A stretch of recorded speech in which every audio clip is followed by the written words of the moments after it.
రైతుల సమస్యలు అయితే ఏం పరిష్కారం చేయట్లేదండి. మేము భూములు ఇచ్చేటప్పుడు ప్రతి వాళ్ళు కలెక్టర్లు ఈ అధికారులు ఉంటారని నిజంగా ఇక్కడ 50% మంది చిన్న రైతులకు కానీ ఎవరికి తెలియదు, మాకు కూడా తెలియదు. నిజం మాట్లాడితే నాయకుడిని చూసి ఇచ్చాం, సైబరాబాద్ అంత చేస్తాడు ఇంకా ఎక్కువ చేస్తాడని నాయకుడిని చూసి ఇస్తే ఇప్పుడు కలెక్టర్ అదే మాట్లాడుతున్నాడు, కమిషనర్ మరి నాయకుడే చేస్తాడు, మేము మా చేతిలో ఏం లేదండి వాళ్ళు రావాల్సిందే అంటే సిఆర్డీ రాసేటప్పుడు మీ సంతకాలు కావాలి, ప్రధానికి చేసేటప్పుడు రాజకీయ నాయకులు కావాలి.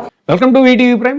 ఆంధ్రప్రదేశ్లో 2024 ఎన్నికలకు ముందు జగన్మోహన్ రెడ్డి గారు చంద్రబాబు నాయుడు గారిని ఉద్దేశించి చెప్పినటువంటి కథ, ఎలక్షన్ ప్రచారంలో చెప్పినటువంటి కథ ఇప్పుడు ఆంధ్రప్రదేశ్లో ప్రతిరోజు ప్రజలు గుర్తు చేసుకునేటువంటి అవసరం ఏర్పడుతోంది కొన్ని పరిస్థితుల దృష్ట్యా.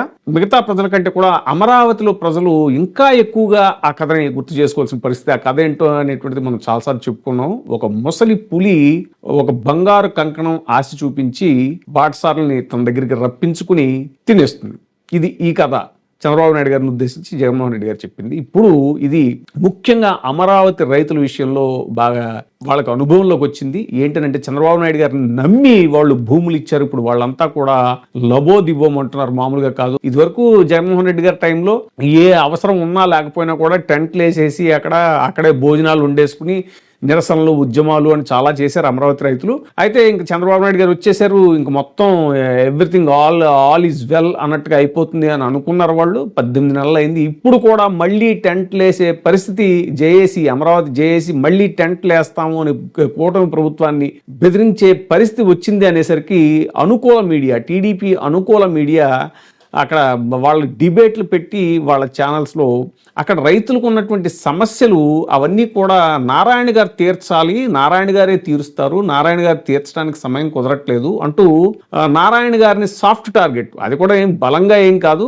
నారాయణ గారు ప్రయత్నిస్తున్నారు కానీ ఇంకా ఆయన వల్ల కావట్లేదు అని నారాయణ గారి మీద కొంత సిఆర్డీఏ అధికారుల మీద ఎక్కువగా. ఎందుకనంటే చంద్రబాబు నాయుడు గారికి ఉన్నటువంటి అలవాటు ఏంటంటే క్రెడిట్ ఏదైనా ఉంటే కనుక అది మొత్తం ఆయన ఖాతాలో వేసుకోవడం, అది నేనే చేశాను అని. అదే ఏదైనా ఫెయిల్యూర్ ఉంటే మాత్రం అది ఎవరో ఒక పాపాల బైరుని చూడటం, ఇలా నారాయణ గారు లేకపోతే సిఆర్డీఏ అధికారులు ఇంకోళ్ళు ఇలాంటి ప్రయత్నం ఎప్పుడు ఆయన చేస్తుంటారు. ఇప్పుడు తాజాగా కూడా అమరావతి రైతులు మళ్ళీ రోడ్డు ఎక్కారు. వాళ్ళకున్న సమస్యలు మామూలు సమస్యలు కాదు. పాపం నమ్మి భూములు ఇచ్చారు వాళ్ళు, ఎకరాలు భూములు ఇచ్చిన వాళ్ళకి. ముఖ్యంగా వాళ్ళకున్న ప్రాబ్లం ఏంటంటే వాళ్ళకి ఇచ్చిన రిటర్నబుల్ ప్లాట్స్ ఏవైతే ఉన్నాయో అవి సిఆర్డీఏ అధికారులు లంచాలు ఇస్తే కానీ మీరు అనుకున్న చోట మేము భూమి ఇవ్వము అని చెప్పేసి చాలా స్పష్టంగా చెప్తున్నారు.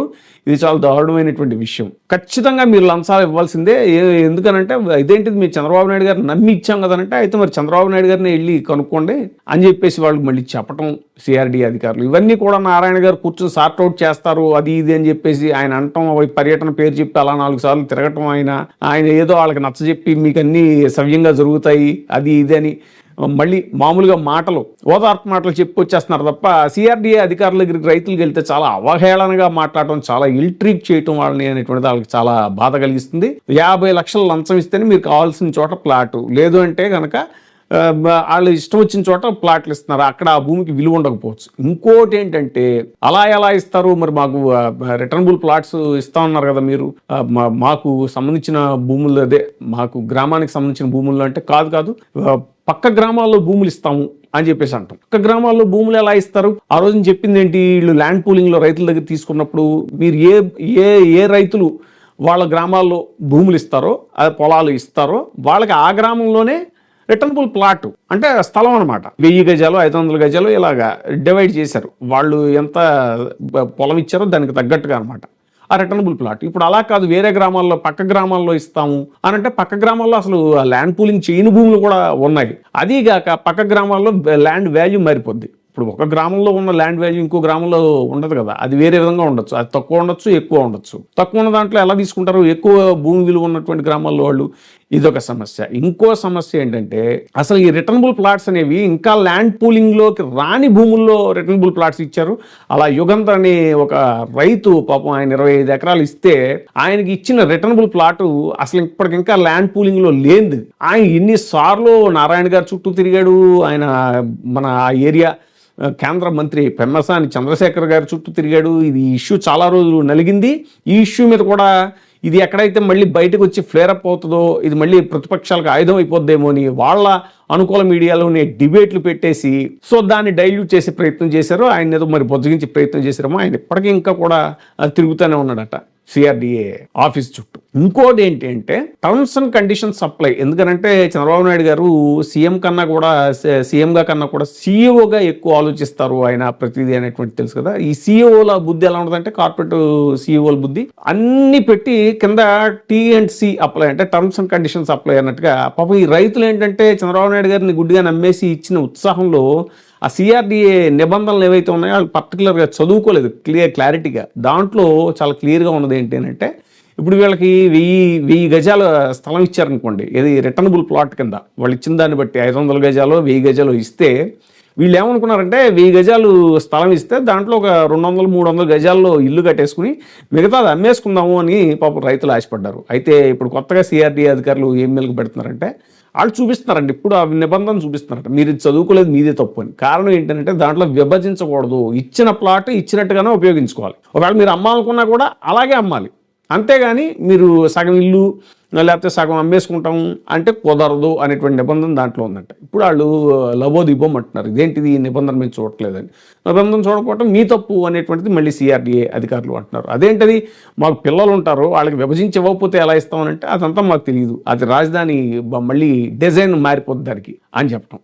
సో ఇలాగ ఇన్ని 1,00,000 సమస్యలు పాపం రైతుల సమస్యలు ఉంటే ఇప్పుడు ఈ సందర్భంగా మళ్ళీ ఈ రైతులంతా ఎప్పుడైతే ఎదురు చూస్తున్నారో అనేసరికి మళ్ళీ జేఏసీకి ఎక్కడ బ్యాడ్ నేమ్ వస్తుందో అని చెప్పేసి మళ్ళీ ప్రతిపక్షాలకు మళ్ళీ ఇదో ఆయుధం కాకూడదని వెంటనే జేఏసీ రంగంలో దిగిపోయి మళ్ళీ టెంట్లు వేసేసి మళ్ళీ ఉద్యమాలు చేస్తాము అనేటువంటి పరిస్థితికి వచ్చేసరికి కూటమి ప్రభుత్వానికి ఇప్పుడు బెంబేలెత్తిపోతున్నారు. ఎందుకంటే చంద్రబాబు నాయుడు గారి బ్రాండ్ అది అమరావతి అనేది, ఆయనకే రివర్స్ అయితే అది ఎట్లా ఉంటుంది. అందుకని చెప్పి ఈ పెమ్మసాని చంద్రశేఖర్ గారి ఆధ్వర్యంలో కమిటీ వేస్తున్నాం వాళ్ళతో మాట్లాడండి అని చెప్పేసి మళ్ళీ అదొక డైవర్షన్ చేశారండి రైతుల్ని చల్లబరచడానికి. కానీ ఇప్పటికి కూడా ఆ కమిటీ ఒక్క రైతును కూడా పిలిచి మాట్లాడిన పాపాను పోలేదు అనేటువంటిది ఇప్పుడు వస్తున్నటువంటి సమాచారం. మరి ఇన్ని సమస్యలు ఉండగా చంద్రబాబు నాయుడు గారు ఆయనే స్వయంగా రంగంలోకి దిగి ఏ రైతులకైతే ఆయన హామీ ఇచ్చారో, మరి ఆయన డ్రీమ్ ప్రాజెక్ట్ అన్నారు, ఇంకా ఏపీ అంటే అమరావతి పోలవరం అన్నారు.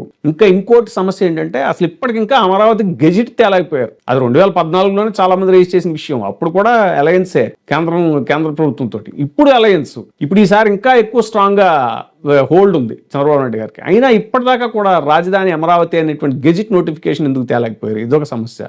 మరి వీటన్నిటిని చంద్రబాబు నాయుడు గారు ఎలా అడ్రస్ చేస్తారో చూడాలి. మరి ఇలాగే తాత్సారం చేసుకుంటూ ఏదో అలాగే డైవర్షన్ చేసుకుంటూ వాళ్ళు బుజ్జగించుకుంటూ వెళ్తారా, లేదంటే దీనికి ఏమైనా ఒక కాంక్రీట్ సొల్యూషన్ చూపిస్తారా అనేటువంటిది ఇప్పుడు అందరూ రాజకీయ పరిశీలకులు ఎదురు చూస్తున్నటువంటి విషయం. ఏదైనా సరే దీంట్లో కనుక చంద్రబాబు నాయుడు గారు ఆయన గజకర్ణ గోకర్ణ విద్యను ప్రదర్శిస్తే మాత్రం ఇది చాలా పెద్ద సెట్ బ్యాక్ అయిపోద్ది ఆయనకి, ఇది చాలా పెద్ద ఇదవుతుంది. ఎందుకంటే అంతమంది పాపం రైతుల యొక్క నమ్మకాన్ని ఆయన ఇది చేస్తే కనుక చాలా ఎదురు దెబ్బ తగులుతుంది ఇది కూటమి ప్రభుత్వానికి, ముఖ్యంగా టీడీపీకి అనేటువంటిది ఇప్పుడు జరుగుతున్న చర్చ.